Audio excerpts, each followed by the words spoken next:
Plus de 1000 morts côté palestinien, 46 côté israélien, 20 jours de combat et aucune trêve solide pour le moment. Toujours pas de cessez-le-feu malgré les efforts diplomatiques. Pourquoi la diplomatie est-elle totalement impuissante? C'est la question qui fâche de 7h15 sur Europe 1. Bonjour Yves Aubin de la Messusière. Bonjour. Merci d'être en direct avec nous ce matin sur Europe 1. Vous êtes diplomate, vous avez notamment été en poste à Bagdad, à Tunis, et vous avez également été chargé d'établir un contact avec le Hamas. C'était en 2008. On le répète depuis ce matin, 20 jours de combat, aucune issue en vue, simplement une accalmie ce matin avec la fin du Ramadan. Pourquoi cette impuissance totale des diplomaties occidentales ?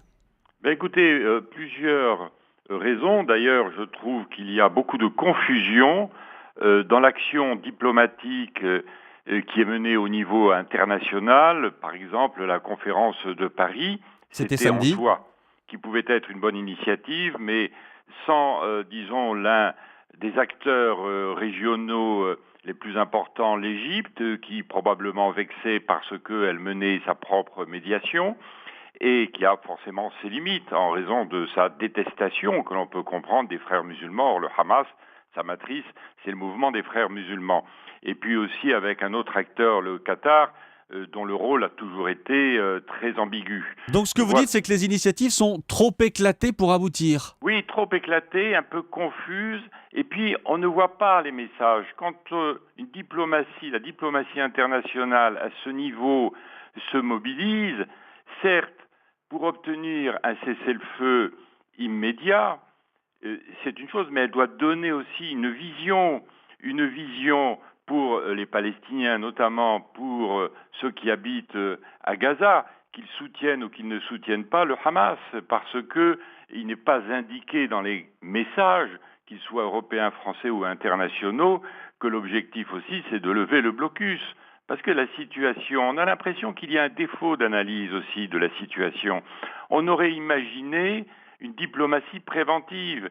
Tout ce qui s'est passé était forcément annoncé au lendemain de la formation de ce gouvernement de consensus national accepté par les Européens, accepté par les Américains et non pas, évidemment, par le gouvernement israélien. Et son objectif, c'est de disjoindre le Hamas et le Fatah. Alors tout ça a été annoncé, c'est ce que vous dites, mais il y a encore eu, vous le disiez aussi, une réunion à Paris. John Kerry, le secrétaire d'État américain, multiplie les allers-retours depuis des mois au Proche-Orient. Laurent Fabius y était encore il y a quelques jours.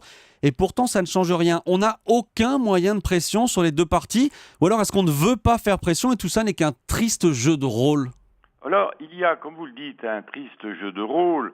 L'exercice mené par Kerry, que l'on peut approuver en soi, mais comme il y a quelques années précédemment ce qu'on a appelé les négociations d'Annapolis, il y en a eu d'autres, c'est véritablement la négociation pour la négociation. Chacun des acteurs américains, palestiniens, israéliens ont bien conscience que tout ça n'allait pas aboutir. Effectivement, on est arrivé à un échec, et c'est ce qui explique la situation là actuelle. Et pensons aussi à ce dossier dans son ensemble, qu'il y ait des messages, notamment des messages français, disant tout d'abord le droit et le droit international. On ne cite plus la 4e convention de Genève sur la protection des populations civiles sous occupation, ce qui est le cas à Gaza. Il ne faut pas oublier qu'en droit international, Gaza est toujours considéré comme un territoire occupé. Et quand on voit la situation aussi en Cisjordanie, on peut s'interroger s'il n'y a pas là les éléments d'une intifada d'un nouveau type, à la fois dirigée contre l'occupant israélien, mais aussi contre l'autorité palestinienne qui n'en peut mais. Donc, dans cette affaire-là, il y a un affaiblissement de l'autorité palestinienne de Mahmoud Abbas. Et concernant le Hamas... Justement, est-ce qu'il y a des contacts diplomatiques aujourd'hui avec le Hamas ? Est-ce qu'on parle en coulisses au Hamas ?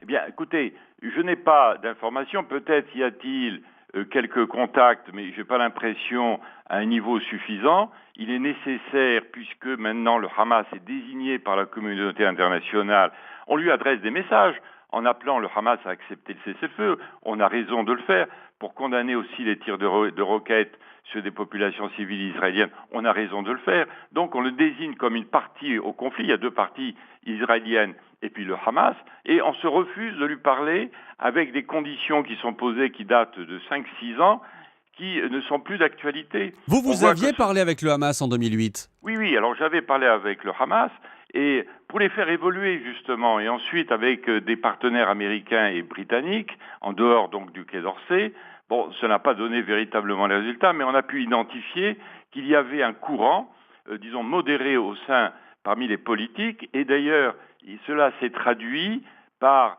s'il y a eu un accord entre l'autorité palestinienne, le Fatah et le Hamas, c'est parce que le Hamas a évolué, qui, de manière implicite, reconnaît l'existence de l'État d'Israël, et plus jamais depuis plusieurs années, il n'appelle à la destruction de l'État d'Israël. Certes, ils ont leur charte, j'avais essayé de leur dire, mais cette charte-là, faites-la comme l'OLP, déclarez-la caduque, ce qu'ils n'ont pas fait. Mais ceci dit, il y a cette évolution qu'on aurait dû consolider, il aurait fallu avoir des contacts évidemment discrets, mais apparemment ce n'est pas le cas. Encore plusieurs questions.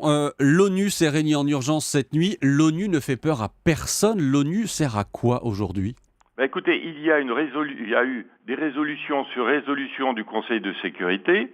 C'est simplement pour appeler à un cessez-le-feu. Les ministres des Affaires étrangères de l'Union européenne se sont réunis aussi pour appeler un cessez-le-feu, mais sans donner au-delà, disons, une vision un peu de la paix, des éléments pour consolider ce cessez-le-feu.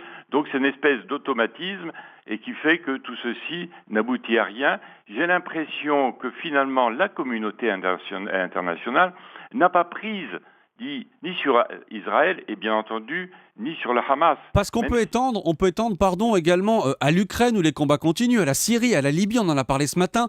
Ça veut dire que la diplomatie ne sert pas à grand-chose aujourd'hui, n'a pas prise sur ces conflits-là ? Alors, n'a pas prise sur les conflits. Il y a des contacts, il y a des négociations, c'est toujours très utile, mais on a l'impression que tout ceci parce qu'il y a un manque, comme je le disais, de vision et aussi de courage, et qu'il y ait un consensus. Par exemple, sur le conflit israélo-palestinien, on a bien vu, et pour la première fois, les Américains ont fait porter la responsabilité de l'échec de l'exercice Kerry plutôt sur Israël, parce que la colonisation se poursuit, parce que l'humiliation est quotidienne dans les territoires palestiniens. Donc là, il y a encore un risque, et donc il est important que la communauté internationale se saisisse, que les États-Unis et l'Europe s'entendent, et comme certains le disent même en Israël, maintenant il appartient à la communauté internationale d'imposer, disons, les éléments d'une paix que l'on connaît depuis comme David en 2000. Merci Yves Aubin de la Mésusière, diplomate, vous le disiez, les humiliations sont quotidiennes, les tirs de roquettes palestiniennes sont aussi quotidiennes, on le rappelle. Merci d'avoir été en direct avec nous et bonne journée.